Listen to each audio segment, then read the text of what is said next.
బిడ్డ బాగా అడుగుల్లి ఆ గిట్ల కత్తి నా బిడ్డ కనబడితే మాట్లాడకపోతే మీరు మాట్లాడకపోతే నాయన ఉప్పలయ్యా నీ కొడుకులు అన్యమే వదిలిన పుణ్యమే వదిలనే పెట్టు వల్లనా పొయ్యి వల్లనా ఆ గిట్ల కత్తి నీ కొడుకులను వాటి మాట కరువైపోయే నువ్వు మంచాల పడి భూమి మీద పట్టుకున్న నీ మంచం మీద కూర్చొని నా బాధని తోడు చెప్పుకుందును బాబని నా ఫోటో కాడి కత్తి నా బిడ్డ నిడుతుంది కాదు కొడుకులను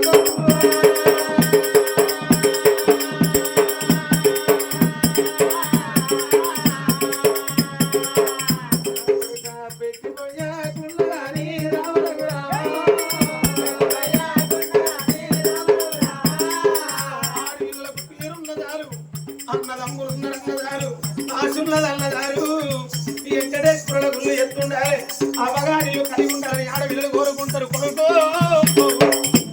ఆడపిల్ల అడిగ పుట్టిల్లు అన్నదమ్ములేమో పెద్ద పుట్టిల్లాట